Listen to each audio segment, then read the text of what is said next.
आज हमारा लेक्चर है लेक्चर नंबर 3 और आपका कोर्स है ये अलजबरा 1 और BS4 मॉर्निंग है और आज डेट क्या है 1/4/21 और टाइम हमारा कहाँ से कहाँ तक है 10:30। ठीक है। अच्छा जी, आज हम स्टार्ट करते हैं सेक्शन 1.2। इसमें हम क्या पढ़ेंगे? हमारा जो मेन फोकस होगा वो क्या होगा, हमें इंटीजर की प्रॉपर्टीज पढ़ेंगे, प्रॉपर्टीज ऑफ इंटीजर्स। यानी हमारे पास जो मेन सेट होगा जिसके अंदर हम प्रॉपर्टीज को स्टडी करेंगे वो होगा सेट ऑफ इंटीजर्स। क्या होता है सेट ऑफ इंटीजर्स? क्या होता है इसमें? किस तरह के एलिमेंट्स होते हैं? 0 plus minus 1 minus 2 plus minus 3 and up to 7। तो इस सेट के अंदर हम सारी प्रॉपर्टी स्टडी करेंगे।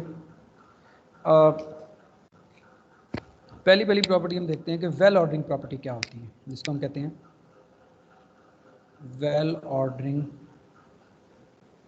Of Z। क्या मतलब है वेल ऑर्डरिंग ऑफ Z का? कि लेट्स से अगर आपके पास एक नॉन एम्प्टी सबसेट है, लेट्स से आपके पास एक नॉन एम्प्टी सबसेट है, ए जो है वो आपके पास एक सबसेट है।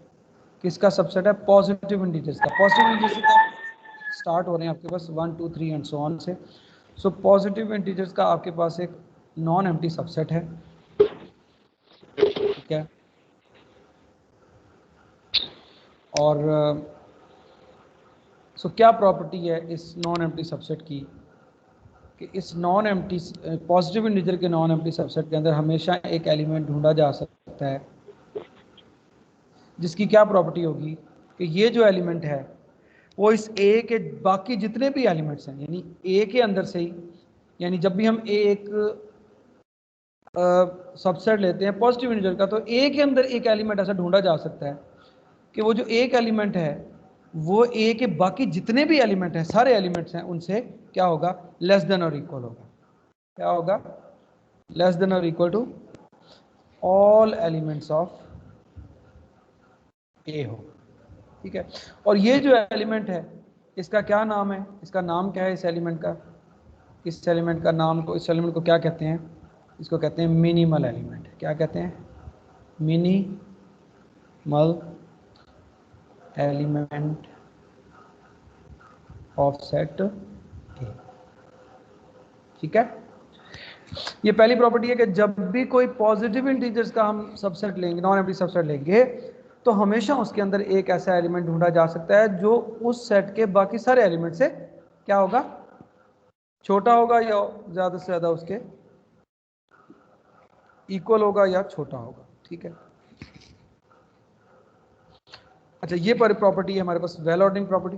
अच्छा, इसकी एग्जांपल कैसे दे जा सकते हैं? पॉजिटिव इंटीजर में हम सबसेट लेते हैं 1 से लेकर 10, एक ए ले लेते हैं 1 से लेकर 10 तक पॉजिटिव इंटीजर का सबसेट, तो उसमें डेफिनेटली कौन सा एलिमेंट होगा जो इस प्रॉपर्टी को सेटिस्फाई करेगा? बता सकते हैं आप? हाँ जी, 1 ऑफ कोर्स। सो अब हम देखते हैं कि ए डिवाइड्स बी का क्या मतलब। ये बेसिकली नंबर थ्योरी है, ये आपने पढ़ी हुई है, लेकिन बस हम रिकॉल कर रहे हैं थोड़ा सा। ये सारी चीज़ें आपको पता हैं, नंबर थ्योरी की चीज़ें हैं, बस हम रिकॉल कर रहे हैं। ठीक है। लेट्स से इसमें हमारे पास ए और बी, हमारे पास दो इंटीजर्स हैं। किस तरह के इंटीजर्स हैं कि ये दोनों ही 0 नहीं है। तो हम क्या कहते हैं? हम कहते हैं जी कि ए जो है वो बी को डिवाइड करता है। A divides B. और उसको लिखते किस तरह है? A divides B. ठीक है। कब हम इस तरह करते हैं कि ए डिवाइड्स बी हम कब करते हैं? इफ, हाँ जी, कोई बताएगा डेफिनेशन? पता है आप लोगों को? नंबर थ्योरी पढ़ी हुई है आपने? हाँ जी, A divides B if there exist an element C या K in Z such that, हाँ जी, B is equal to CA। तो ये आपके पास वेल नोन, सॉरी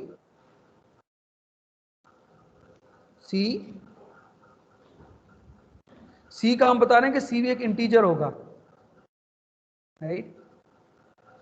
सो साहब से अगर A और B आपके पास दोनों नॉन जीरो हैं तो फिर ये C भी नॉन जीरो ही होगा, ठीक है। सो हम कहते हैं एक इंटीजर होगा जिसकी ये प्रॉपर्टी होगी कि B is equal to CA या AC होगी, ठीक है। और हम लिखते किस तरह, A डिवाइड्स B।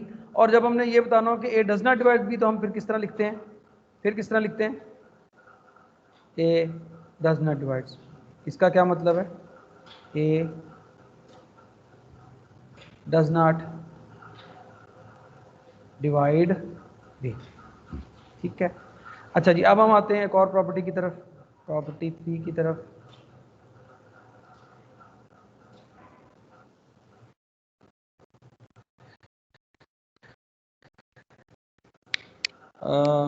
प्रॉपर्टी 3 क्या है आपके पास, ग्रेटेस्ट कॉमन डिवाइजर।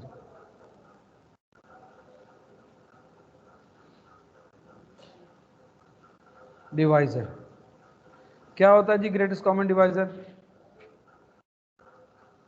उसको डिफाइन करने के लिए करते हैं।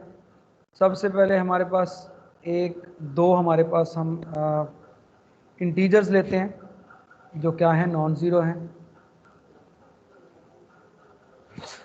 तो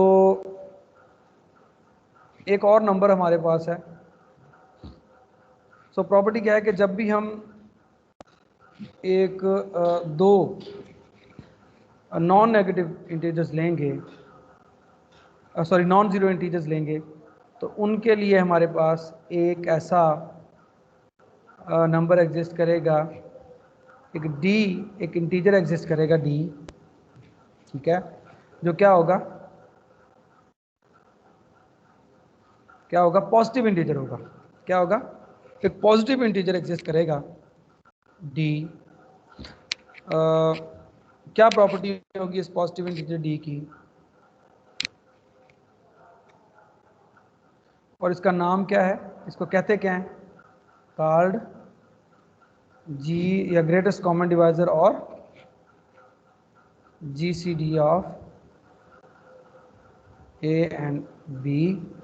तो जब भी A और B दो हम इंटीजर्स लेंगे नॉन जीरो, तो एक D एग्जिस्ट करेगा, ठीक है, पॉजिटिव इंटीजर एग्जिस्ट करेगा जिसको हम GCD भी कहेंगे, जो क्या करता होगा, जिसकी क्या प्रॉपर्टी होगी,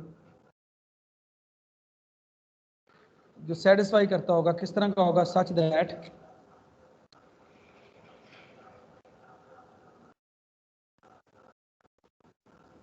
क्या उसकी प्रॉपर्टी होगी, हाँ जी, नंबर 1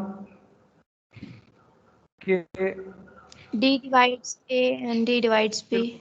क्या हम कहते हैं ना, क्योंकि वो क्या है, कॉमन डिवाइजर है, और फिर कॉमन डिवाइजर में से ग्रेटेस्ट है। तो पहली प्रॉपर्टी क्या है, डिवाइजर है, पहली क्या है, डिवाइजर है, यानी ये जो D है ये क्या होना चाहिए, डिवाइजर होना चाहिए, किसका, A का भी और B का भी। और कौन सा डिवाइजर होना चाहिए, कॉमन डिवाइजर होना चाहिए, ऐसे ही। सो पहली बात तो ये कि डिवाइजर है, यानी जो D है ये A का भी डिवाइजर डिवाइड करता है, और दूसरा एंड D डिवाइड्स B।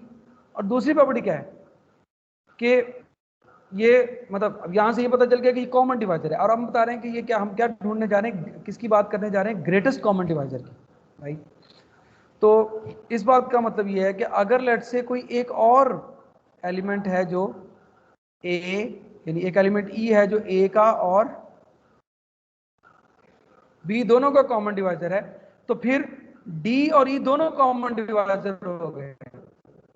लेकिन GCD क्या होगा, जो कॉमन डिवाइजर में से क्या होगा, ग्रेटेस्ट होगा। तो अगर मैं एक और डिवाइजर लेता हूं तो इसका मतलब ये है कि आपके पास ये जो डिवाइजर होगा ये किसको डिवाइड करता होगा, ये D को करता होगा, बिकॉज D क्या है, वो ग्रेटेस्ट कॉमन डिवाइजर है, राइट। D क्या है, ग्रेटेस्ट कॉमन डिवाइजर, ठीक है। तो ये आपके पास डेफिनेशन हो गई। अच्छा, इसी तरह अगर आपके पास कुछ इस तरह की सिचुएशन हो, अगर आपके पास कुछ ऐसी सिचुएशन हो कि आपके पास अगर, अच्छा इसको लिखते किस तरह है, हम इसको लिखते किस तरह है, अच्छा, इसमें ये जो डी है जिसको जीसीडी कहते हैं, इसको समटाइम लिखते हैं किस तरह, वी राइट किस तरह, डी को क्या लिखते हैं, D is equal to GCD of A and B, ये उसकी नोटेशन है, ठीक है। और अगर आपके पास लेट से हम कहते हैं कि दो ए और बी इस तरह के हैं कि उनका जीसीडी क्या हो, 1 हो, जीसीडी क्या हो, 1 हो, तो देन हम क्या कहते हैं, देन हम क्या कहते हैं, इसको हम क्या कहते हैं, इस सिचुएशन में जब दो नंबर ऐसे हों कि उनका जीसीडी 1 हो, they are called, then A and B are called, हाँ जी क्या, relatively prime. रिलेटिवली प्राइम को प्राइम। बिल्कुल रिलेटिव या। अच्छा जी, ये हमने बता दिया ग्रेटेस्ट कॉमन डिवाइजर, ठीक है। ये उसकी नोटेशन हो गई, हाँ नोटेशन, हाँ। अब हम आ जाते हैं फोर्थ प्रॉपर्टी जो हमारे पास क्या है, लीस्ट कॉमन और मल्टीपल, लीस्ट कॉमन,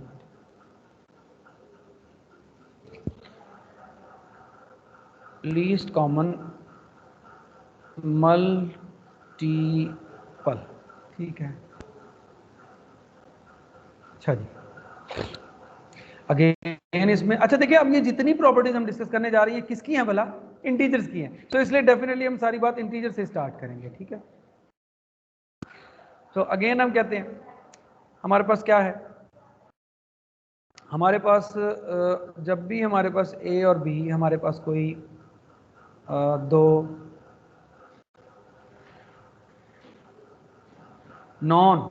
दो हमारे पास क्या होंगे, नॉन जीरो इंटीजर्स होंगे, बी यदि हमारे पास यहाँ पे भी एनी, तो जब भी हमारे पास दो नॉन जीरो इंटीजर्स हम लेंगे तो उनके लिए क्या होगा, हमारे पास एक एग्जिस्ट करेगा नंबर एल, ठीक है, एक नंबर एल एग्जिस्ट करेगा। अगेन वो एल भी क्या होगा, एक पॉजिटिव इंटीजर होगा, और उसका नाम क्या होगा इस एल का, लीस्ट कॉमन मल्टीपल, या उसको कैसे लिखेंगे, कॉल्ड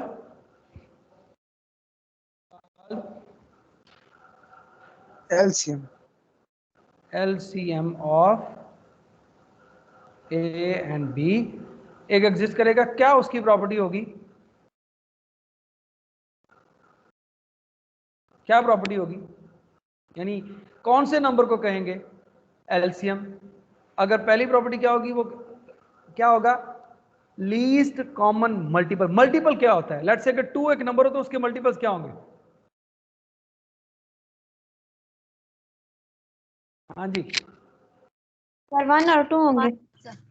मल्टीपल्स, डिवाइजर नहीं कह रहा, टेबल 2 का अच्छा जी टेबल, जी सर, 2 4 6 सर। मल्टीपल, मिसाल के तौर पर यहाँ कहता हूँ 2 है तो 4 6 8 10 12 14 एंड सो ऑन 16 और 18 ऐसे ही एंड सो ऑन, ये सारे मल्टीपल हैं। 3 लेता हूं तो 3, हाँ 3 का टेबल 6 3, 6, 9 12 12 हाँ 15 18 एंड सो ऑन, ऐसे ही। अब देखें, ये हो गए सारे के सारे 2 के मल्टीपल्स, हाँ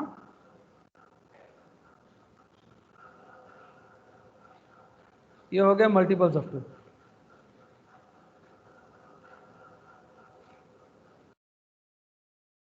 मल्टीपल्स ऑफ 2, और ये क्या हो गए,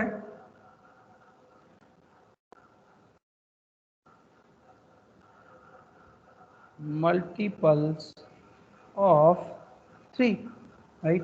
अच्छा, अब ये तो हो गए मल्टीपल्स, अब कॉमन मल्टीपल्स क्या है, हाँ जी ये होगा, हाँ और 12 12 18 समझ आ रही है, ये चलता जाएगा, मल्टीपल्स हम ढूंढते रहेंगे। सो अब हम कह रहे हैं कि एल जो है, एक नंबर एल एग्जिस्ट करेगा, ठीक है, क्या प्रॉपर्टी होगी उसकी एल की कि आपके पास नंबर 1 वो क्या करेगा, वो क्या होगा। अच्छा मल्टीपल की प्रॉपर्टी क्या है, जरा मल्टीपल की प्रॉपर्टी देखें। 6 मल्टीपल है ना, तो 2 क्या करेगा 6 को, डिवाइड करेगा सर, डिवाइड करेगा। L divide. मल्टीपल तो 3 करेगा। इसी तरह जितने भी मल्टीपल हैं उनको वो जो नंबर्स हैं वो ए और बी हैं वो उनको क्या करेंगे, मल्टीपल्स को डिवाइड करेंगे। सो यहां से हम पहली प्रॉपर्टी क्या होगी, ए किसको डिवाइड करेगा, उस मल्टीपल को, एल। और इसी तरह बी भी क्या करेगा, एल को डिवाइड करेगा। और दूसरी बात कि लेट से अगर कोई और नंबर है ई जो एल को भी डिवाइड करता है, और सॉरी सॉरी अगर अगर एक और, यानी अब एल के अलावा एक और मल्टीपल है, मतलब मैं कहता हूं जी ई भी मल्टीपल है और इसी तरह ई मल्टीपल है, कॉमन मल्टीपल है किसका, ई कॉमन मल्टीपल है ए और बी का, तो फिर एल क्या होगा, वो उन कॉमन मल्टीपल में से क्या होगा, हाँ जी क्या होगा वो कॉमन मल्टीपल में से, सर लीस्ट होगा। लीस्ट होगा। लीस्ट होने का मतलब ये है स्मॉल होगा, कि ये जो एल होगा क्या होगा, ये जो एल होगा, ये एल और ये एक दूसरे नहीं बन गए।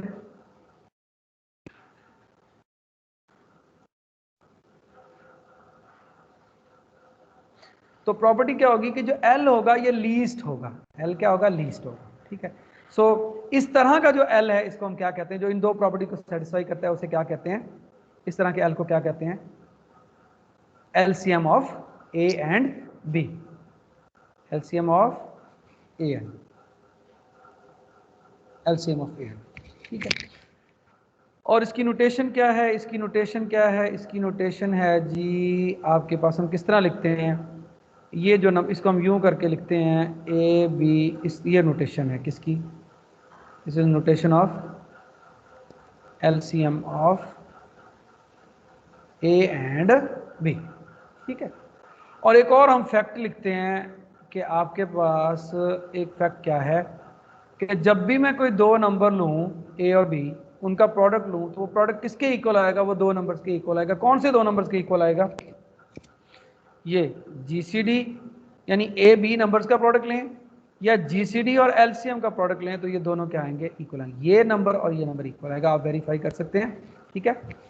और ये अब हमने बता दिया क्या, एलसीएम, ये सारी चीज़ें आपको आती हैं, जैसे हम रिकॉल कर रहे हैं कि अगर हमें कुछ भूली हुई हो तो हम उनको रिफ्रेश कर लें, ठीक है। सर जी। अच्छा अब हमारे, जी जी प्लीज सर सर हम जिन नंबर्स का एलसीएम ले रहे हैं, अगर हम उनका हम प्रोडक्ट लें, वही हमारे पास लीस्ट कॉमन मल्टीपल आएगा।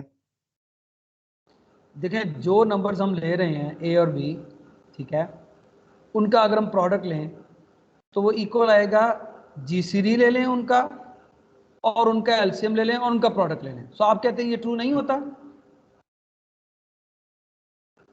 सर जी मैं ये कह रहा हूँ कि अगर हम कोई भी दो नंबर्स का अगर हम एलसीएम लें, तो उसका जो प्रोडक्ट होगा, दो नंबर्स होंगे, वो एलसीएम के बराबर आएगा।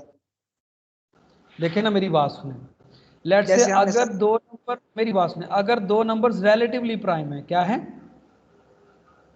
अगर दो नंबर्स क्या हैं, रिलेटिवली प्राइम, अगर रिलेटिवली प्राइम है तो इसका मतलब उनका जीसीडी क्या आ गया,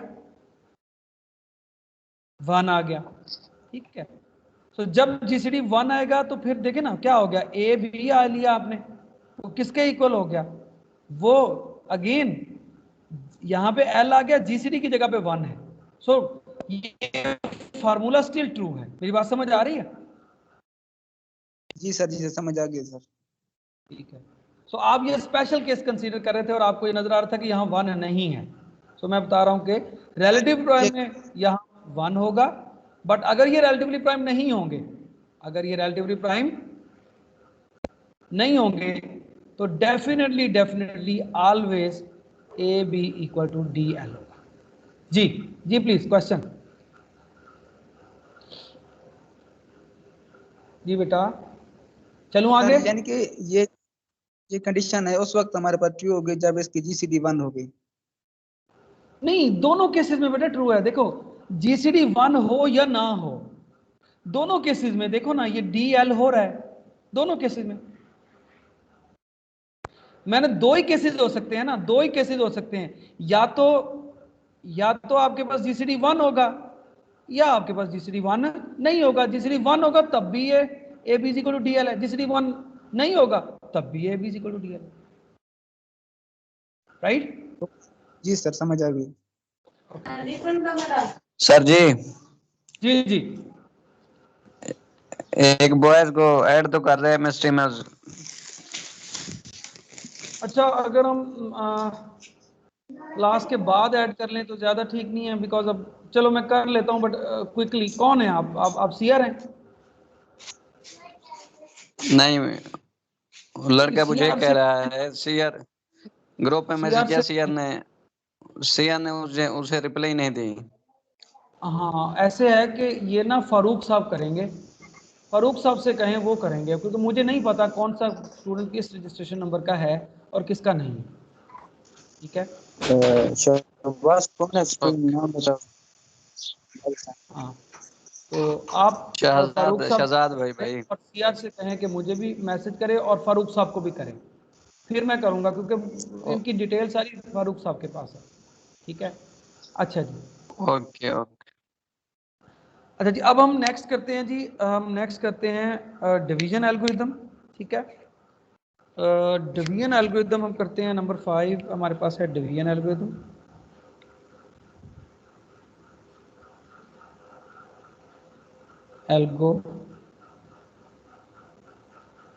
डिवीजन एल्गोरिथम, अब ये डिवीजन एल्गोरिथम क्या है? डिवीजन एल्गोरिथम ये है कि जब भी हमारे पास अगेन दो इंटीजर्स होंगे नॉन ज़ीरो, तो जब भी हमारे पास दो नॉन ज़ीरो इंटीजर्स होंगे, ए और बी, हमारे पास दो नॉन ज़ीरो इंटीजर्स होंगे, तो उनके लिए हमारे पास हमेशा जो डिवीजन होती है, तो हमेशा हम क्या कर सकते हैं, हमारे पास एग्जिस्ट करेंगे Q और R जो कि यूनिक होंगे, यूनिक Q और R एग्जिस्ट करेंगे। सर यूनिक का क्या मतलब है सर? यूनिक का मतलब है कि जब भी दो नंबर लेंगे तो उनके लिए यूनिक इस तरह के एग्जिस्ट करेंगे Q और R। ठीक है, मतलब हर दो नंबर्स के लिए ये, जब दो नंबर लेंगे तो उनके लिए ऐसा नहीं है कि Q और R डिफरेंट आएंगे, नहीं, यूनिक आएंगे। ठीक है, अच्छा क्या उनकी प्रॉपर्टी होगी?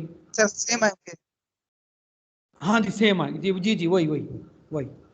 अच्छा जी, Q और R सच दैट आपके पास क्या होगा कि A इज इक्वल टू क्या होगा, QB प्लस R होगा। ठीक है, और यहाँ पे आपके पास ये जो R है वो क्या होगा, एक ऐसा नंबर होगा जो ग्रेटर देन और इक्वल टू 0 होगा और हमेशा स्ट्रिक्टली लेस होगा किससे, B के मॉडुलस से। ठीक है, सो ये आपके पास डिवीजन एल्गोरिथम है। और इसमें ये जो Q है इसको क्या कहते हैं, Q क्या क्या क्या क्या नाम है, इसको क्या कहते हैं, Q को क्या कहते हैं, कोशेंट। जी सर। और R को क्या कहते हैं, रिमाइंडर सर। रिमाइंडर। रिमाइंडर। ठीक है, और या और इसको अगर हम देखें तो इसका एक और नाम जो हम देखते हैं वो क्या है, लॉन्ग डिवीजन भी इसको कहते हैं। क्या कहते हैं, इस एल्गोरिथम को क्या कहते हैं, लॉन्ग डिवीजन। ये भी इसका नाम। अच्छा अब हम आते हैं, अच्छा अब हम नेक्स्ट, आपको याद है हम जीसीडी फाइंड कैसे किया करते थे, जीसीडी कैसे फाइंड किया करते थे, जीसीडी हम जीसीडी फाइंड किया करते थे, दो नंबर्स हम ले लेते थे और उनके ऊपर again and again long division apply करते रहते थे, डिवीजन एल्गोरिथम अप्लाई करते रहते थे, तो चलते में एंड में हमारे पास क्या मिल जाता था, हमें जीसीडी। याद है ना आपको? जैसे मिसाल के तौर पर कैसे करते थे हम, लेट्स से मेरे पास दो नंबर्स हैं 8 24 और 38 मेरे पास नंबर हैं, ठीक है। देखना चाह रहा हूँ मैं इनका जीसीडी क्या है, तो क्या करते होते थे ये बताएं, पहले क्या करूं? सर ये जो दो नंबर है ना, इसमें 24 जो है वो हमारे पास ए है और 38 बी है। बी को हम पहले लिख देते थे ब्रैकेट में। मतलब इनमें से एक को हम पहले लिख देते थे, जो क्या होता था, जिसके साथ डिवीजन ज्यादा हमारे पास, और फिर क्या रिमाइंडर आया, ये आया। ऐसे ही करते थे ना? हाँ जी, yes sir, yes sir. Okay, ठीक है।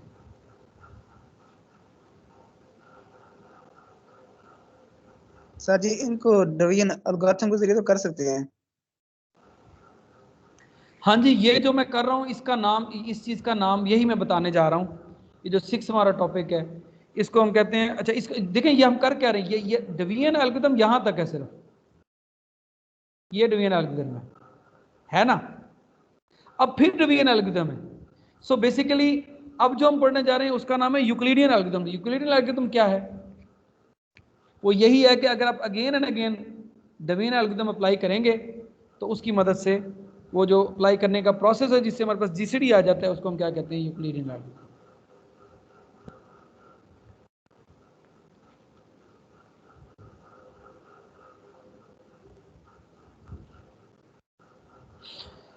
अच्छा जी, अब हमारे पास क्या है 2, और हम क्या देख रहे हैं इवेंचुअली जहां पे जाके क्या हो जाएगा, कंप्लीटली डिवाइड हो जाएगा। जहां पे ये 0 आ जाएगा, रिमाइंडर क्या आया यहाँ पे 0, जहां पे रिमाइंडर आएगा तो वहां वाला जो लास्ट 2 है that is called GCD sir. GCD. So GCD क्या होगा, वो क्या होगा 2 सर। 2। इस प्रोसेस का क्या नाम है, यानी जब बार बार डिवीजन एल्गोरिथम जब लगाते हैं ना, बार बार हैं अगेन एंड अगेन, लेकिन किस तरह से डिवीजन एल्गोरिथम लगा रहे हैं? पहले कोई नंबर हमारे पास, लेट से कोई नंबर ए था, ठीक है, पहले हमारे पास कोई नंबर, लेट से कोई नंबर ए था, कोई बी था, हमने उनको डिवाइड किया, ठीक है, उनके ऊपर डिवीजन एल्गोरिथम लगाया। फिर हमारे पास क्या आया, एक रिमाइंडर आया, ऐसे ही, और यहाँ क्या आया, क्वोशंट आया, ऐसे ही, यही आया ना? ये सर। हाँ जी, ये हमारे पास Q आया, ये हमारे पास R आया, ठीक है। फिर हमने क्या किया, फिर हमने ये जो R रिमाइंडर आया था ये इधर रखा, और अंदर क्या रखा भला, ये क्या था, क्यू सर, क्यू। ये A था और ये हमारे पास B था, ठीक है। अब यहां अंदर क्या रखा है, ये तो R है, यहां क्या है भाई, B हो गया ना, बी सर। और ये रिमाइंडर था, और यहां क्या हो गया, अब ये एक और Q आ गया। अब हमने इनके नाम डिफरेंट रखने हैं ना, इसको क्या कह दूं, इसको Q0 क्या देता हूं, इसको क्या कह देता हूं, इसको R0 क्या देता हूं, इसको क्या कह दूं, इसको Q1 कह दूं। नीचे क्या आया, यहां क्या आया, एक और रिमाइंडर आया, इसको क्या कह दूं R0 के बाद, हाँ जी R1 कह दूं। R1 अब उसके बाद अब यहां अंदर क्या है, ये क्या है, Q2 ये B कमाल नॉट हो गई, कमाल नहीं होगी आप लोगों की, B0 कहां से आया, R0 सर। ए सर। R R0, और फिर अब ये एक और Q हो गया, इसको क्या कह दूं, Q2। Q2 अब इसको क्या कह दूं, R2। 1 यहां अंदर क्या है, R1, R1 नीचे क्या आया, R3, ऐसे ही। और अब ये क्या बन गया, Q3, ऐसे ही। 3 तो इस तरह से एक स्टेज आ गई। देखें एक ऐसा, अब जब अगर आप चेक करें, पहले हमने बी पे डिवाइड किया, फिर उसके बाद रिमाइंडर आया, फिर उस रिमाइंडर से, यानी ये था डिवाइजर, ये डिवाइड करने वाला था, ठीक है। फिर ये जो रिमाइंडर था ये हमने मतलब इस रिमाइंडर से हमने डिवाइड किया किसको, इस बी को। फिर नेक्स्ट स्टेज में हमारे पास क्या आया, रिमाइंडर आया और ये डिवाइजर हो गया। फिर इस रिमाइंडर से हमने ये वाला एक्चुअली जो पीछे रिमाइंडर था हमने R1 से हमने R0 अंदर रखा, R1 रखा, और फिर हमने R2 आया, R2 बाहर रखा, R1 अंदर रखा, डिवाइड के मतलब हमने डिवीजन एल्गोरिथम लगाया। फिर इसी तरह चलते रिमाइंडर बचता रहा हर दफा। लेकिन एक R3 यानी एट लास्ट हमारे पास एक ऐसा रिमाइंडर आया कि जिससे जब हमने डिवाइड किया पिछले रिमाइंडर को तो उसने कंप्लीटली डिवाइड कर दिया और एंड में क्या बचा, 0, और हमने यहाँ पे प्रोसेस क्या कर दिया, स्टॉप कर दिया, और दिस इज कॉल्ड जीसीडी। इसी सिचुएशन को हम लिखते हैं, अब देखें कैसे लिखेंगे, बताएं। हाँ जी, GCD of A comma B is equal to, हम कैसे लिखेंगे, a is equal to a, अच्छा a इज इक्वल टू, एक मिनट,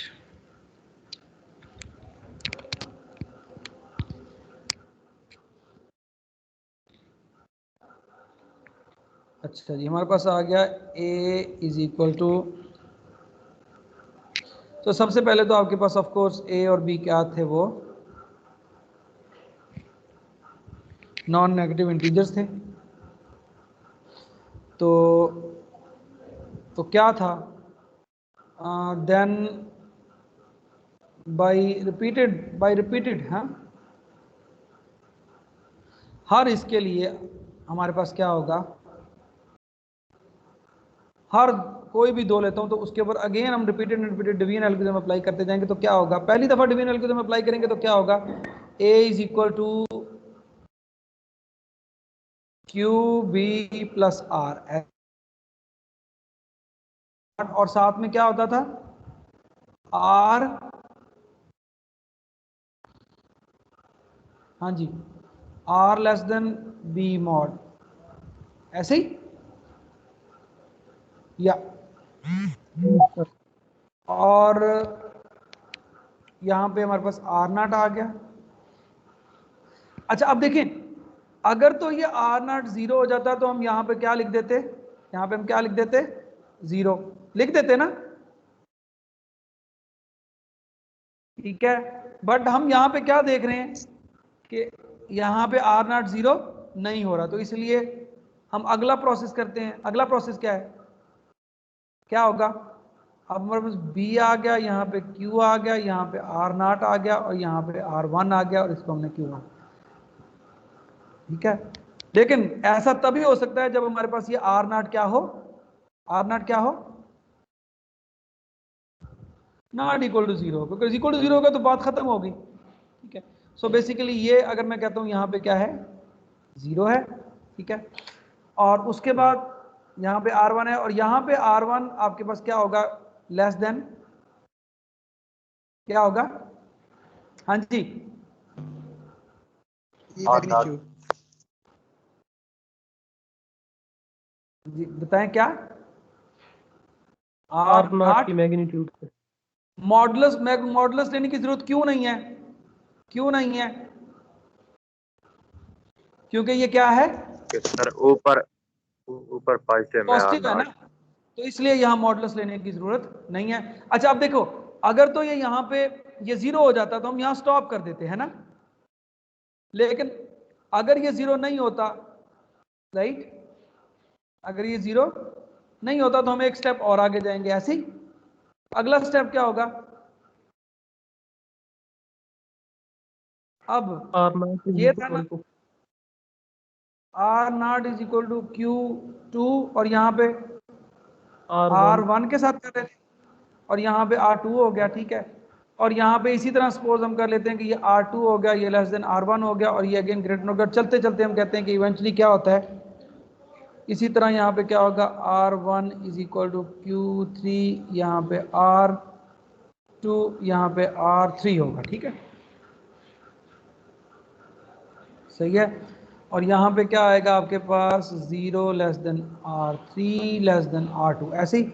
और फिर चलते चलते हमारे पास क्या होगा, यहाँ पे अगर हम चलते जाते हैं तो एक स्टेज आती है कि यहाँ पे बस Rn-2 होगा, जो किसके इक्वल होगा, Qn के, Rn-1 के, और प्लस आर एन के, और जबकि मैं आर एन क्या ले रहा हूँ, आर एन में ऐसा ले रहा हूँ जो किससे छोटा होगा, आर एन माइनस 1 से, और मैं अगेन आर एन ऐसा ले रहा हूँ जो कि क्या कर रहा है, 0 नहीं हो रहा। और फिर मैं क्या करता हूँ, एक्चुअली ये ऐसा आर एन है जिसके बाद इस आर एन ने नेक्स्ट सारी सिचुएशन ओके कर देनी है। सो लास्ट में मैं क्या करता हूँ, यहाँ पे आर एन माइनस 1 करता हूँ, यहाँ पे क्यू एन प्लस 1 करता हूँ। लेकिन अब ये आर आपके पास एन कुछ ऐसा है कि ये क्या कर देता है, ये आर एन माइनस 1 को क्या कर देता है, कंप्लीटली डिवाइड कर देता है। सो यहाँ पे जो प्रोसेस है वो स्टॉप हो जाएगा, और यहाँ पे जो आपके पास आर एन आएगा, ठीक है, ये जो आर एन होगा, this R N is the G C D of A and B, ठीक है। और फर्दर देखें कि ये जो प्रोसेस है, ये स्टॉप करेगा। क्यों ये प्रोसेस स्टॉप करेगा, ठीक है, यानी प्रोसेस से मुराद है हमेशा हम एक ऐसा आर एन ढूंढ सकते हैं, always we can find N R N, ठीक है, हम हमेशा ऐसा आर एन ढूंढ सकते हैं जो क्या करेगा, पिछले आर एन माइनस 1 को कंप्लीटली क्या कर रहा होगा, डिवाइड कर रहा होगा, ठीक है। क्यों ऐसा कर सकते हैं, क्यों कर सकते हैं, बिकॉज हमें पता है, क्यों हमें पता है, हम कहते हैं कि और डेफिनेटली ये आपके पास लास्ट नॉन जीरो, अच्छा हम कहते हैं कि such N R N exist, R N exist करता है। क्यों एग्जिस्ट करता है, बिकॉज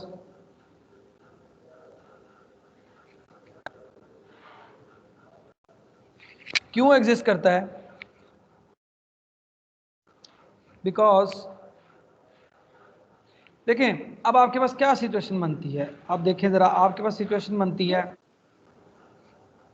आपके पास नंबर स्टार्ट आप कहां से ले रहे थे, आप ले रहे थे बी से,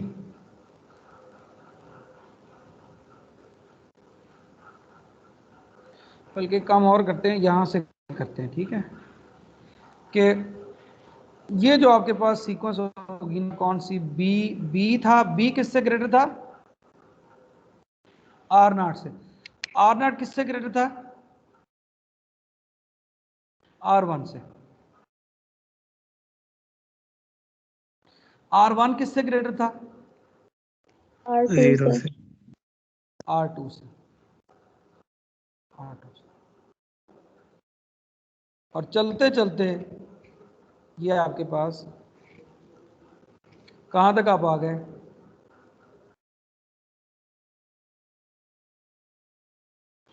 अब ये एक सीक्वेंस है, इसमें पॉजिटिव सारे के सारे क्या है, पॉजिटिव। आप इमेजिन कर लें कि बी कोई नंबर होगा, जैसे आप समझ लें कि बी मॉडल्स 100 है, बी मॉडल्स क्या है, 100 है, तो 100 से छोटे नंबर आते जा रहे हैं, इवेंचुअली हमें ये नंबर लाजमी मिल जाएगा। ज्यादा से ज्यादा क्या हो सकता है कि ये नंबर क्या हो, हाँ जी, हेलो, देखे ना, इमेजिन करिए ये 100 था, अब रिमाइंडर आते जा रहे हैं तो वो 100 से डेफिनेटली छोटे ही होंगे ना रिमाइंडर, बाय यस सर। चलेंगे, चले जाएंगे, लेकिन अब हमें पता है कि रिमाइंडर ने रहना हमेशा क्या है, पॉजिटिव ही रहना है। सो क्या ज्यादा से ज्यादा ये क्या आएगा, मतलब ज्यादा से ज्यादा जीरो। जीरो तो नहीं हो सकता, जीरो, क्योंकि रिमाइंडर तो पॉजिटिव है,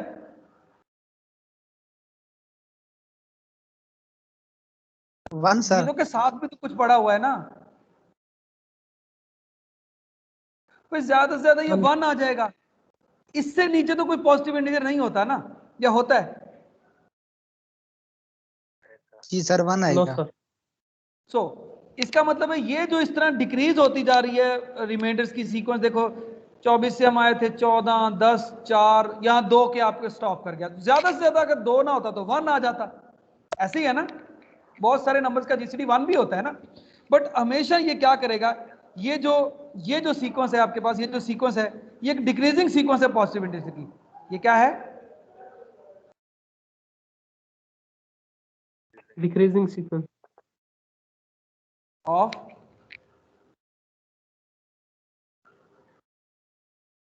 this is decreasing sequence of positive integers, strictly positive integer, यानी पॉजिटिव यानी स्ट्रिक्टली पॉजिटिव। हाँ, स्ट्रिक्टली का क्या मतलब है? ग्रेटर। हाँ, greater, strictly positive integers.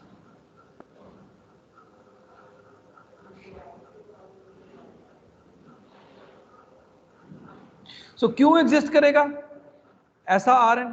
Because ये सीक्वेंस क्या है? ये एक सीक्वेंस है स्ट्रिक्टली, सो डिक्रीजिंग सीक्वेंस है स्ट्रिक्टली पॉजिटिव इंटीजर की, इसलिए आपके पास हमेशा ये आपके पास ये एग्जिस्ट करेगा। और अगर हम कहते हैं कि रिमाइंडर्स और उसके बाद ये जो रिमाइंडर्स है सारे के सारे,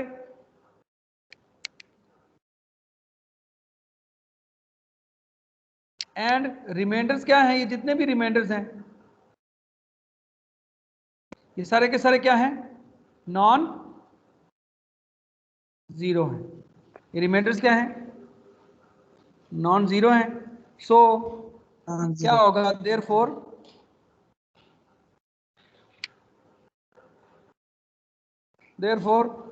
such a sequence cannot continue definitely.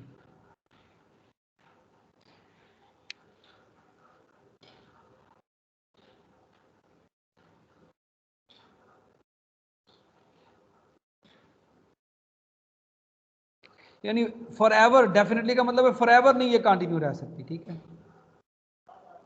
इसको इवेंचुअली क्या करना पड़ेगा? स्टॉप करना पड़ेगा। ये सारा उसका हमने आर्गुमेंट दे दिया कि क्यों ऐसे होगा। ठीक है, कि ये हमेशा एग्जिस्ट करेगा। ठीक है, अच्छा जी, अब हम एक काम करते हैं कि हम इसी को ना यूज करते हैं इस सिचुएशन को, एक फैक्ट है उसको एस्टेब्लिश करने के लिए।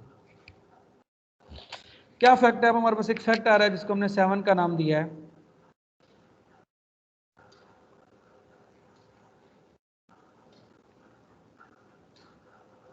फैक्ट ये बताता है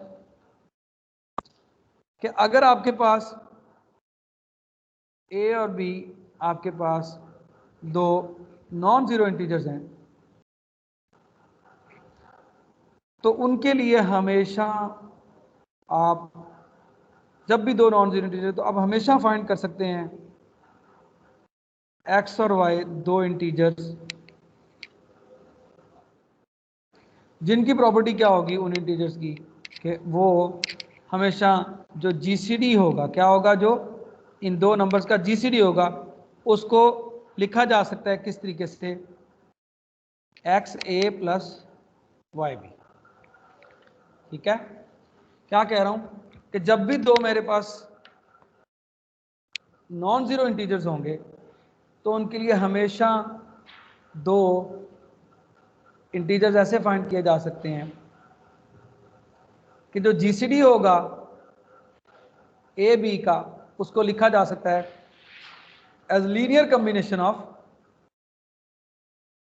ए एंड बी, यानी X A plus Y B, इस तरह से लिखा जा सकता है। सो ये आपके पास फैक्ट है। इस फैक्ट, अच्छा, इस फैक्ट को कैसे लिखा जा सकता है, क्यों होता है?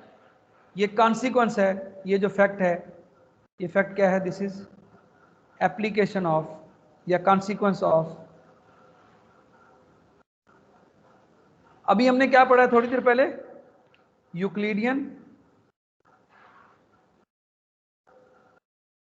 एल्गोरिथम।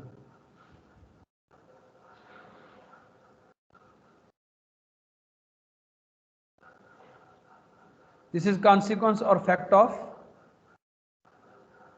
Euclidean algorithm. यानी बताने का मतलब क्या है कि ये फैक्ट कैसे, मतलब अगर हमें दो नंबर्स गिवन हो, अगर हमें दो नंबर्स गिवन हो तो कैसे हम ये ऐसा एक्स और वाई फाइंड कर सकते हैं? ठीक है, ये एक्स और ये वाई हम कैसे फाइंड कर सकते हैं?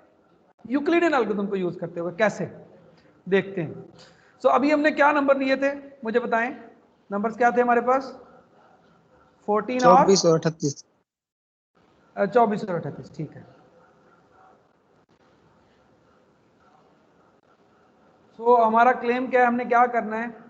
हमने ऐसा x ढूंढना है, ऐसे ही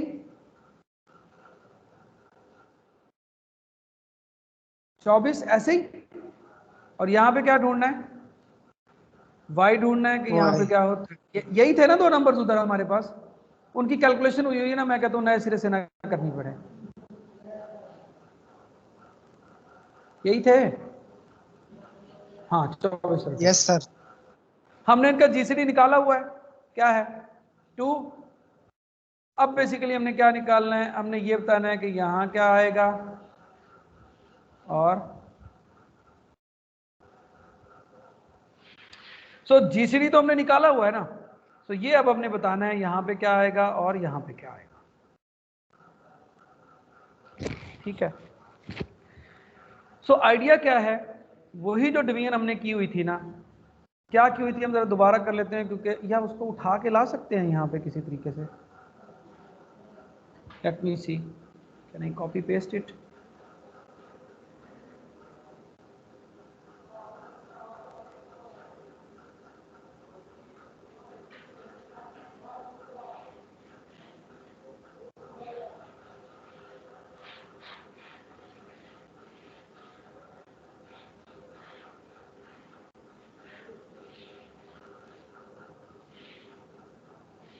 नहीं, कैसे ला सकते हैं,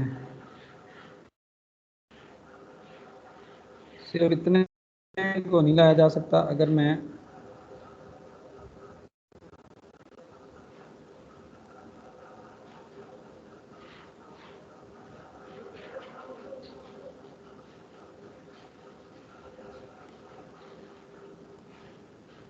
इतनी देर में नए सिरे से लिखा जाना था सारा कुछ। चलें,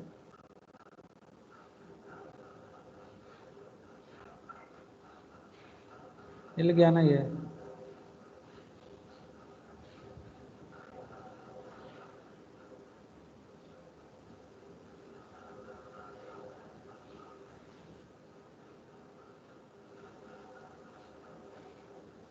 हम इसको नए सिरे से लिख लेते हैं। क्या था भला, 38 और 14 ऐसे ही। 14 ही था ना, हाँ नहीं 24 था, सॉरी 24 तो एक दफा गया, यहाँ क्या आया 1, ऐसे ही। इसको लिख लें, कैसे लिखेंगे इसको, हमने जैसे हमने लिखा था, कैसे 38 is equal to 1 quotient sir. 1 quotient हो गया, और क्या ये इसका डिवाइजर हो गया, और ये आपके पास क्या आ गया, रिमाइंडर आ गया, ऐसे ही। ये 1 तो ना आया, क्या आता है, रिमाइंडर 14 ही बचेगा। 14 आएगा, बिल्कुल 14 आएगा, बिल्कुल सही। और फिर 24 ओ 24 1 14 और ये 10 आ गया। अब क्या लिखूं बताओ, 24 इज इक्वल टू, हाँ 114 1 इंटू 14 प्लस 10, यस। अब अगेन 1 पे आया, रिमाइंडर क्या है 4, हाँ जी लिखवाएं। 14 is equal to 110 10 plus plus 4 yes 2 दफा जाएगा। अब क्या लिखूं, 10 is equal to 10 is equal to 10 is equal to 2 2। ये देख रहे हैं, ये जो मैं ब्रैकेट में लिख रहा हूँ, ये किस चीज को डिनोट कर रहा है, ये क्वेश्चन को डिनोट कर रहा है ना। क्वेश्चन, जी सर। Yes sir. मैं इसलिए लिख रहा हूँ ताकि मुझे कैलकुलेशन में आसानी हो। और नेक्स्ट मेरे पास 2 आया, और फाइनली 2 आपको पता है क्या कर देता है, तो इसकी मुझे क्यों, मैं चाह क्या रहा हूं, मैं चाह रहा हूं कि 2 देखें, 2 आ गया ना, यहाँ पे नजर आ रहा है जी सर। मैंने लिखना है कि 2 इज इक्वल टू 24 के साथ कुछ हो प्लस 38 के साथ कुछ हो, ये वो कुछ फाइंड करना है, एक्स और वाई। समझ आ रही है, ये एक्स और वाई मैंने फाइंड करने हैं। गौर से देखें, यहाँ Yes, 2 sir. नजर आ रहा है, 2 नजर आ रहा है। सर इसका जी मतलब सर। ये है जी कि सर। सर क्या करूं, इनको पुट करता जाऊं चीजों जी। को। जी जी, हेलो सर सर पहले हम 2 को एक साइड पे आपने रखेंगे। एग्जैक्टली, 2 को पहले इक्वल हम करना क्या है ना करते सर। हैं, 2 को लिख लेते हैं किस तरीके से। इसके साथ ना अगर आप मुझे इजाजत दें तो मैं 1 लिखना चाह रहा हूं, उसका फायदा क्या होगा, कोई मुझे बता सकता है?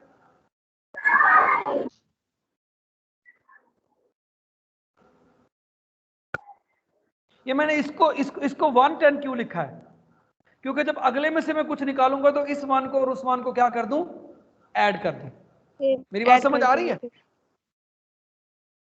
और इसको मैंने यहां पे बाहर -2 क्यों नहीं लिखा, मैंने कहा Yes, सारी sir. चीजें पॉजिटिव में नजर आए, अंदर आ जाए। ठीक है, अब देखें, मुझे नजर आ रहा है अगर मैं इस तरह का कोई काम करता जाऊं तो यहां पे देखो 24 भी मौजूद है ना, यहां पे 38 भी मौजूद है। तो अगर मैं ये प्रोसेस करता जाऊं तो चीजें मेरी ठीक होती जाएगी। यहां से क्या निकालूं मैं, यहां से क्या निकालूं? देखो अब ये 2 यहां आने का मतलब है कि कुछ काम मेरा हो गया, ऐसे ही। हेलो,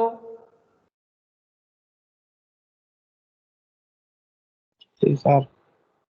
अच्छा, अब मैं क्या करता हूं कि यहां से 4 की वैल्यू निकालता हूं। निकालें जरा 4 की वैल्यू क्या आती है। 1 इंटू 14 प्लस 14 -1 इंटू 10। ठीक है, अब यहां पे क्वेश्चन में आपको दे रहा हूं कि आपने जबरदस्ती नहीं करनी के बस ठीक है ये काम करते हैं, बल्कि आपने सबके ये यहां क्या नजर आ रहा है, 10 नजर आ रहा है ना, आ रहा है ना 10 नजर। तो यहां जी से सर। क्या जी वैल्यू सर। निकालने, 10 निकालने, क्या आएगी, 24 यही आएगी। -1 14। और यहां से किसकी निकाल लें, 14 की, 14 की सर। क्या आती है, 38 प्लस इंटू -1। ऐसे ही।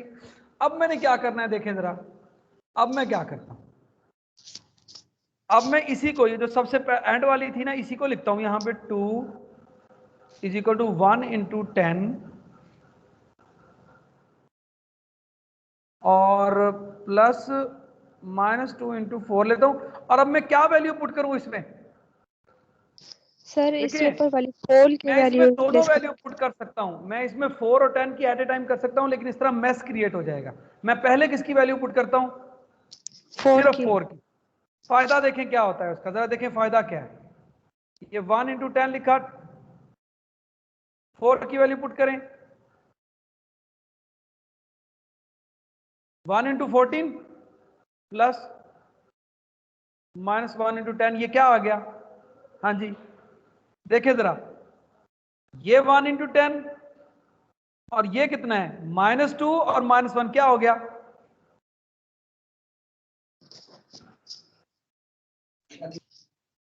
इसको देखो ना, ये 3 into -2 को 10 अगर -1 से मल्टीप्लाई करूंगा क्या हो जाएगा, +2।3 +2 इंटू 10।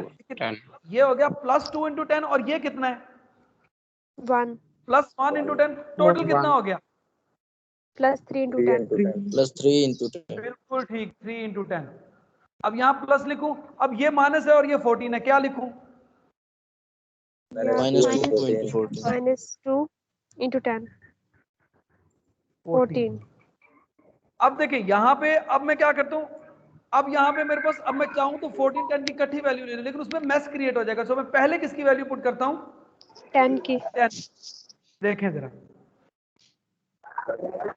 पुट करें जरा,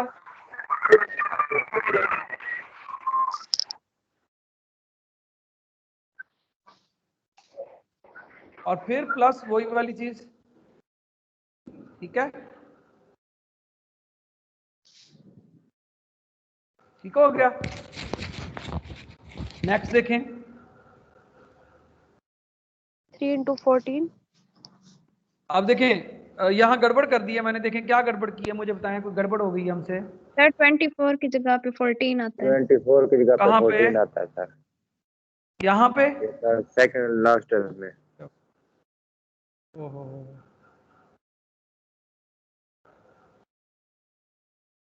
यहाँ 14 है। ओके, अब ये क्या हो गया देखिए जरा, ये क्या हो गया 3 इंटू 24, लेकिन इसको देखें ये -1 है और ये कितना है, +3 टोटल कितना बन गया, -3 -3। 14 के साथ -3 है, ये क्या है, -2 कितना हो गया, -5 5 बिल्कुल सही। अब देखो, अब यहाँ पे मैं आपको कॉशन वार्निंग देता हूँ कि मल्टीप्लाई कर लोगे तो फिर आपको कैलकुलेशन आपकी बहुत दूर निकल जाओ, मतलब कहीं और ही गुम हो जाओ। इस तरह इसके ब्रैकेट में लिख रहे हैं, क्वेश्चन को ब्रैकेट में लिखते रखें तो उससे कैलकुलेशन इजी हो जाती है। ठीक है, आप देखें अब मैं क्या करूं भला, फिर बताएगा। 14 की वैल्यू पुट करेंगे। 14 की वैल्यू पुट कर दूं, ठीक है, प्लस क्या है जी 14 की value, 1 into 38 1 into 38 plus -1 into 24. ठीक है। अब हम जाते हैं नेक्स्ट। कोई आपको नजर आ रहा है ना, हम अपने सॉल्यूशन की तरफ जा रहे हैं। सो देखें ये 324 है और ये कितना है, -1 +5 टोटल हो जाएगा +5 +5 और ये कितना है, +3 कितना हो गया, ये 8 8 into 24 ऐसे ही। और Yes, यहाँ sir. पे plus -5 -5 into 38. तो अब अगर आप देखें तो फाइनली हमने सॉल्यूशन निकाल लिया है कि 2 = 24 के साथ x इधर शुरू में था कि बाद में था, एक की बात है, शुरू में हमने रखा हुआ है। तो हमने बता दिया कि हमारा x क्या है, क्या है x, X की वैल्यू 8 है। 8 है, Y की वैल्यू अब चेक करें जरा, इसको हमने मिस्टेक तो नहीं की, कोई करेगा चेक। 24 को 8 से मल्टीप्लाई करें, ये आता है ऐसे ही, और इसको 38 को 5 से मल्टीप्लाई करें, 190 आता है। ये आता है। दोनों का डिफरेंस क्या आता है, 2 तो आपने देखा कि हमारी कैलकुलेशन ठीक है। इसका मतलब हमारे पास हम इस तरह से क्या कर सकते हैं, is it okay. Yes, sir. Good yes sir. अच्छा, नेक्स्ट हम चलते हैं, प्राइम नंबर क्या होता है हमारे पास, what is a prime number, हम उधर आते हैं।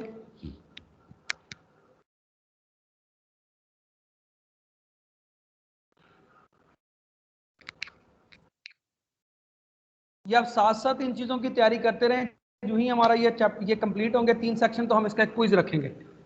और साथ ही में जब भी लास्ट 2 लेक्चर के लिए आप सरप्राइज क्विज के लिए भी तैयार रहा करें। आखिरी 2 लेक्चर से होगा, जब भी होगा सरप्राइज क्विज, ठीक है। दोनों तरह के हम लेंगे, सरप्राइज भी लेंगे, अनाउंस भी लेंगे, बट लास्ट 2 लेक्चर में से किसी भी वक्त आपका सरप्राइज क्विज हो सकता है। So therefore be ready for that. अच्छा, नेक्स्ट हम आ रहे हैं जी 8 नंबर पे। हमारे पास प्राइम्स क्या होते हैं, प्राइम नंबर्स क्या होते हैं, ठीक है। हमारे पास एक एलिमेंट को हम कहेंगे वो प्राइम नंबर होगा। सो P हमारे पास एक पॉजिटिव इंटीजर है, और सो P को कहेंगे वो प्राइम होगा अगर P क्या हो, एक तो P पॉजिटिव भी ले लेते हैं और साथ में P ग्रेटर देन 1 भी ले लेते हैं, यानी P एक पॉजिटिव नंबर भी है और ग्रेटर देन 1 भी है। सो P को कहेंगे वो प्राइम होगा अगर उसके सिर्फ और सिर्फ क्या हो, सिर्फ 2 पॉजिटिव दो डिवाइजर हो। कौन डिवाइसर्स, कौन से, एक वो 1 और एक वो खुद जो नंबर है। Exactly, if the only positive divisors of P क्या होंगे, R 1 and P, ठीक है।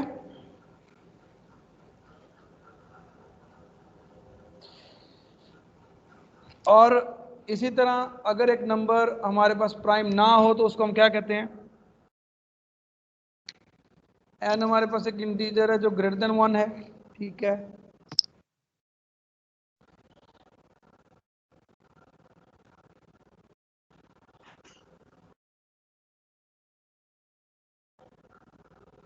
तो n को हम क्या कहेंगे, is composite if n is not prime. यानी अगर n प्राइम ना हो तो हम उसे क्या कहेंगे कि n क्या है, कंपोजिट है। ये सारी चीजें आपने पढ़ी हुई हैं, अभी तक मेरा नहीं ख्याल कोई भी चीज नहीं आई है अभी तक आज के लेक्चर में, बताइएगा कोई नई चीज आई हो तो। और इसी तरह हमारे पास एक फैक्ट है, इंपॉर्टेंट प्रॉपर्टी है प्राइम नंबर्स की, कि P is a prime if and only if, हाँ जी कोई बताएगा, कि जब भी प्राइम कोई दो नंबर्स के प्रोडक्ट को डिवाइड करेगा, ऐसे ही, हाँ जी, तो वो फिर या वो A को डिवाइड करेगा या वो B को डिवाइड करेगा। सो ये भी आपके पास एक फैक्ट है कि P एक प्राइम नंबर होगा जब भी वो दो नंबर्स A B, दो इंटीजर्स को डिवाइड करे, तो या फिर वो P A को डिवाइड करेगा या वो B को डिवाइड करेगा, ठीक है। ये भी एक फैक्ट है आपके पास। अच्छा, नेक्स्ट हमारे पास एक चीज है, फंडामेंटल थ्योरम ऑफ अरिथमेटिक्स।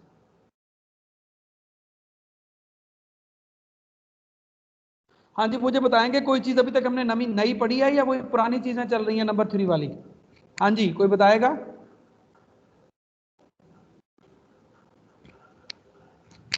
कोई भी नहीं बताएगा? पुरानी चीजें पढ़ रहे हैं, बिल्कुल सही कह रहे हैं आप, ठीक है। सो हम देखते हैं जी फंडामेंटल थ्योरम ऑफ मैथमेटिक्स क्या है। वो है हमारे पास कि जब भी हमारे पास n हमारे पास एक इंटीजर होगा जो कि ग्रेटर देन 1 होगा, तो हमारे पास क्या होगा, हमारे पास एग्जिस्ट करेंगे डिस्टिंक्ट प्राइम्स। क्या एग्जिस्ट करेंगे? डिस्टिंक्ट प्राइम्स एग्जिस्ट करेंगे। There exist distinct primes P1 P2 PS and positive integer exist करेंगे। कौन कौन से positive integer? Let say alpha 1, alpha 2 और अल्फा S, सच दैट क्या होगा,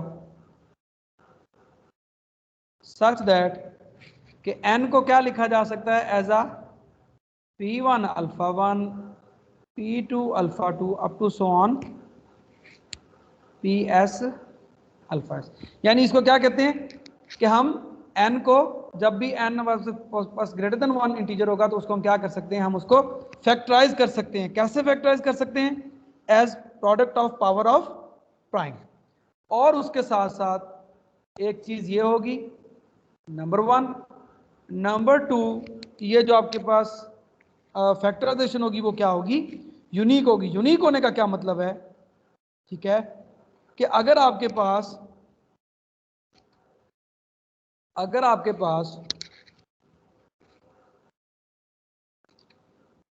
कुछ और डिस्टिंक्ट प्राइम एग्जिस्ट करते हैं, Q1, Q2 और लेट से QT को एग्जिस्ट करते हैं, और पॉजिटिव इंटीजर एग्जिस्ट करते हैं। कौन कौन से? कोई β1, β2, βT एग्जिस्ट करते हैं। किस तरह के? कि n आपके पास क्या है कि n आपके पास इनके प्रोडक्ट में लिखा जा सकता है। तो फिर क्या, यानी अब ये बेसिकली यूनिकनेस प्रॉपर्टी बताने लगा हूं। अगर आप में से कोई एक बंदा n को लिखता है इस तरह पावर ऑफ प्राइम में, कोई दूसरा उसको कुछ और पावर ऑफ प्राइम में लिखता है, तो यूनिकनेस प्रॉपर्टी क्या है कि इनफैक्ट आपके पास अगर ऐसे आप लिखते हैं, ठीक है, तो क्या होगा, क्या मस्ट होगा? मस्ट होगा कि आपके पास क्या चीजें होनी चाहिए? आपके पास S is equal to T होना चाहिए, ठीक है, और उसके साथ साथ एंड अगर हम क्या करें, अगर हम अरेंज करें दोनों सेट्स ऑफ प्राइम को, इफ वी अरेंज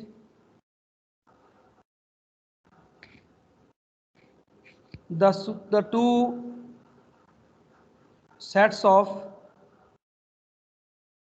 primes, हम यानी उन प्राइम्स को इंक्रीजिंग ऑर्डर में लिखें। क्या लिखें? इंक्रीजिंग ऑर्डर में लिखें। तो फिर आपके पास क्या होगा? एक्चुअली आपके पास ये जो क्यू आइज हैं ये इक्वल टू क्या हो जाएंगे?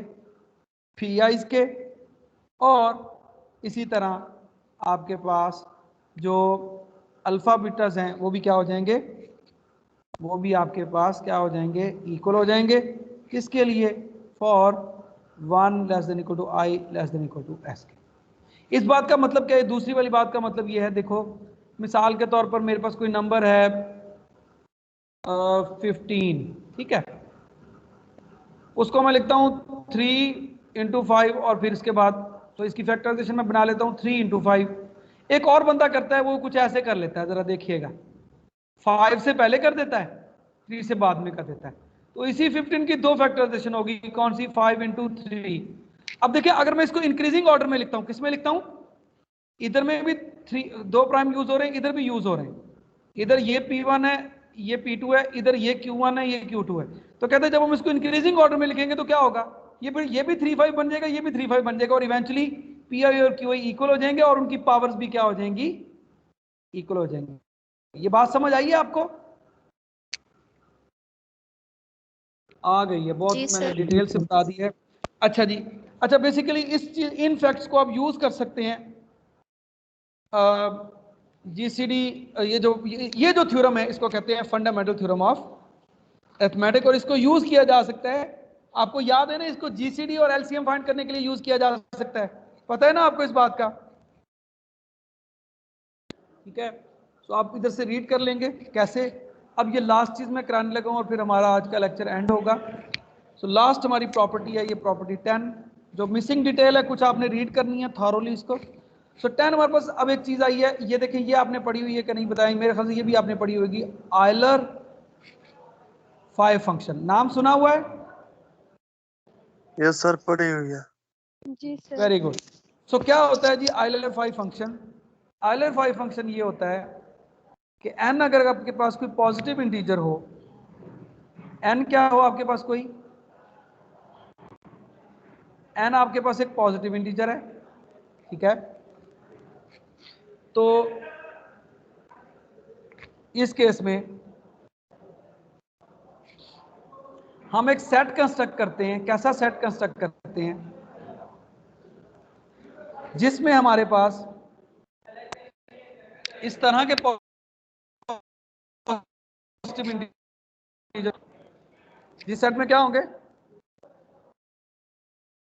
Positive positive integers. इंटीजर्स होंगे, ठीक है। ऐसे पॉजिटिव इंटीजर होंगे जो कि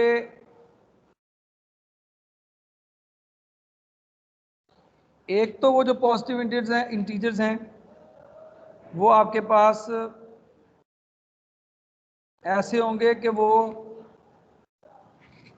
n से लेस देन और इक्वल होंगे और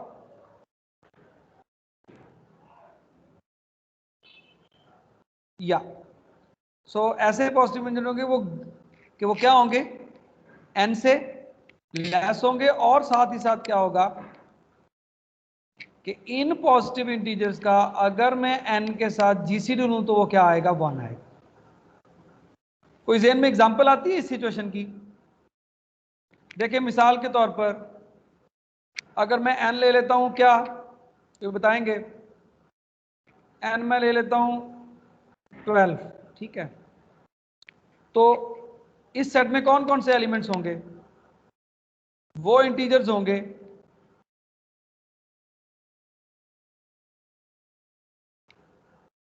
वो पॉजिटिव इंटीजर्स होंगे, 1 से स्टार्ट होते हैं ना, जो क्या होंगे, किससे लेस होंगे, लेस देन इक्वल होंगे 12 से। लेकिन उनकी प्रॉपर्टी क्या है, प्रॉपर्टी क्या है कि उन इंटीजर का जो जीसीडी होगा 12 के साथ वो क्या होगा, 1 होगा।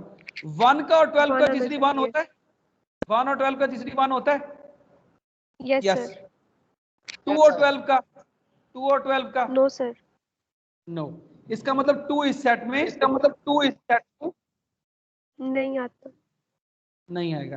3 और 12 का सर 1 नहीं होता, 4 और 12 का ये भी नहीं होगा, ये भी इस सेट में नहीं आएगा। 5 और 12 ये होगा, बिल्कुल सही।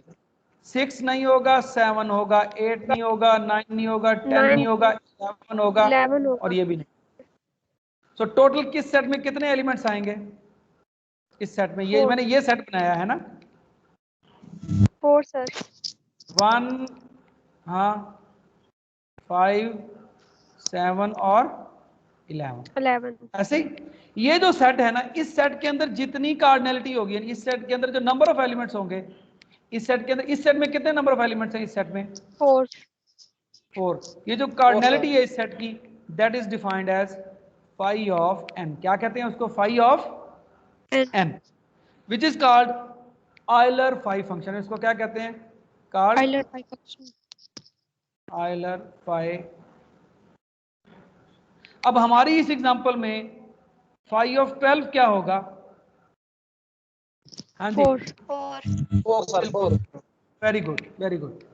अब हम आते हैं जी आगे, कुछ इसके रूल्स देखते हैं जो कि वर्किंग रूल्स हैं, ये आपको पता होंगे लेकिन थोड़ा सा मैं रिकॉल कर देता हूं। नंबर 1 कि अगर मेरे पास p एक प्राइम नंबर हो, p क्या हो, प्राइम हो, तो उसका आयलर फाई फंक्शन क्या आएगा, p-1। बिल्कुल सही। और इसी तरह अगर आपके पास मैं कोई अल्फा लेता हूं, मतलब a ले लेता हूं, कोई a नंबर लेता हूं ग्रेटर देन इक्वल टू 1, तो और p प्राइम लेता हूं, ठीक है, तो जो आयलर फाई फंक्शन होगा p की पावर a का, वो क्या होगा भला, वो इक्वल होगा p की पावर a माइनस 1 और p माइनस 1, ठीक है। इसी तरह एक और रूल है हमारे पास कि अगर हमारे पास दो नंबर्स हैं a और b जिनका जीसीडी क्या है, 1 है, ये सारी प्रॉपर्टीज होंगी, ठीक है ना।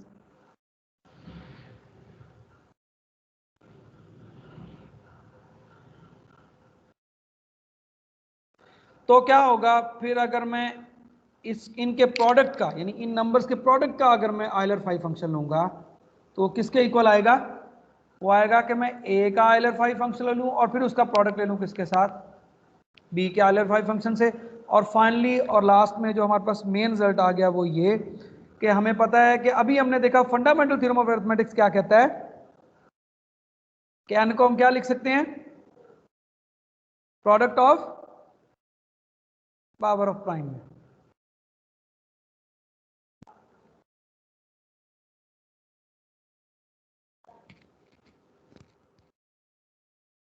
PS अल्फा एस में लिख सकते हैं, और अगर ऐसे लिख सकते हैं तो हमें पता है ये प्राइम्स ऐसे होते हैं जो डिस्टिंक्ट होते हैं, तो ये और ये आपस में क्या होंगे, रिलेटिवली प्राइम होंगे, होंगे ना। सो ये सारे जब रिलेटिवली प्राइम होंगे तो ये पिछला रूल अप्लाई करेंगे। देखें ये नंबर और ये नंबर रिलेटिवली प्राइम होगा, ये और अगला होगा, ये सारे रिलेटिवली प्राइम होंगे, तो फिर जो फाई ऑफ n होगा वो किसके इक्वल हो जाएगा, बताएं जरा, हाँ जी, प्रॉपर्टी क्या है, जब ए और बी दो नंबर रिलेटिवली प्राइम होंगे तो फाई ऑफ ए बी किसके इक्वल होगा, phi of a into phi of b. अब ये सारे रिलेटिवली प्राइम है तो ये क्या हो जाएगा, phi of P1 alpha 1 into phi of P2 alpha 2। समझ आ रही है बात की क्यों कर रहा हूं? हेलो, हाँ जी,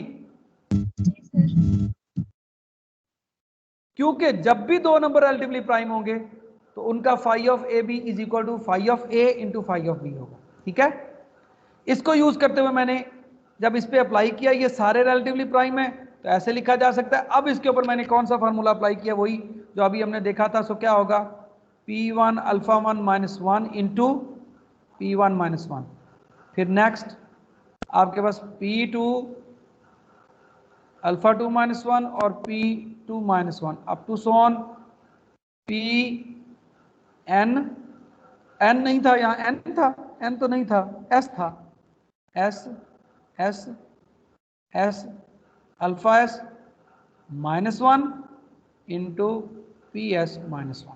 अब इसकी एप्लीकेशन देखें, जस्ट एग्जांपल एक करते हैं। लेट्स से मेरे पास एक नंबर है 100 और मैं 100 का क्या फाइंड करना चाह रहा हूं, आयलर फाई फंक्शन। सो क्या करूं, 100 की फैक्टराइजेशन करूं, क्या होगी 250, हाँ 25, हाँ ऐसे ही यही होगी जी सर। सो 100 की फैक्टराइजेशन आई 2 raise to power 2 into 5 raise to power 2, ऐसे ही।